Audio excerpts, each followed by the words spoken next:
Selamat pagi Bu, perkenalkan nama saya Cici Sri Elmar Purba Tanjung. Saya dari kelas 10 MIPA 6. Di sini saya akan menjelaskan tentang macam-macam kebutuhan, macam-macam barang, dan sistem ekonomi. 1. Macam-macam kebutuhan. Secara garis besar, kebutuhan dapat dikelompokkan dalam 5 kelompok, yaitu 1. Kebutuhan menurut intensitasnya. Kebutuhan menurut intensitasnya dibagi menjadi 3 kelompok, yaitu kebutuhan primer, kebutuhan sekunder, dan kebutuhan tersier. 2. Kebutuhan menurut sifatnya. Penggolongan kebutuhan menurut sifatnya didasarkan atas dampak yang ditimbulkan terhadap jasmani dan rohani. 3. Kebutuhan menurut waktu. Kebutuhan menurut waktu pemenuhannya dibedakan menjadi kebutuhan sekarang dan kebutuhan masa depan. 4. Kebutuhan menurut wujud. Pengelompokan kebutuhan menurut wujudnya didasarkan atas dampak ditimbulkan oleh kebutuhan material atau benda dan kebutuhan psikologis. 5. Kebutuhan menurut subjek. Kebutuhan menurut subjek dibedakan menurut pihak-pihak yang membutuhkan, yaitu kebutuhan individu dan kebutuhan kelompok. 2. Macam-macam barang. Pembagian jenis barang terbagi menjadi beberapa macam, yaitu 1. Jenis barang berdasarkan tujuan penggunaan, yaitu barang konsumsi dan barang produksi. 2. Jenis barang berdasarkan proses produksi, yaitu A. Barang dasar atau barang mentah, B. Barang setengah jadi, dan C. Barang jadi.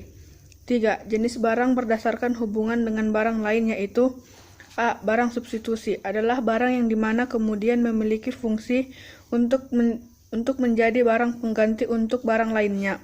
B. Barang komplementer adalah sebuah barang yang dimana kemudian memiliki peran sebagai sebuah pelengkap untuk barang lainnya. 4. Jenis barang berdasarkan kualitas barang, yaitu A. Barang superior, yaitu sebuah barang yang dimana memiliki kualitas yang dimana sangatlah tinggi, dan barang tersebut kemudian akan memberikan sebuah status sosial tersendiri bagi pemilik dari barang tersebut. 2. Barang inferior adalah sebuah bentuk barang yang dimana barang tersebut memiliki kualitas yang terbilang rendah.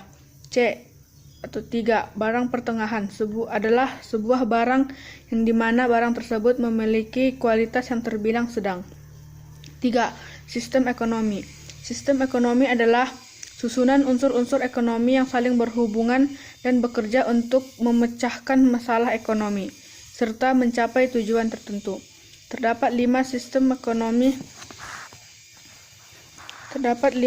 ekonomi yang bertumbuh dan berkembang sesuai dengan situasi, kondisi, dan ideologi negara yang bersangkutan, yaitu 1. Sistem ekonomi tradisional adalah sistem ekonomi yang dilakukan secara turun-temurun dengan menggunakan faktor produksi yang sederhana dan terbatas.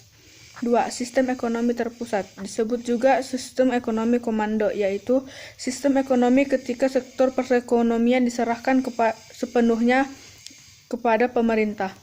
3. Sistem ekonomi pasar atau market economy system. 4. Sistem ekonomi campuran atau mixed economy system. Dan 5. Sistem ekonomi Islam atau Islamic economy system. Terima kasih.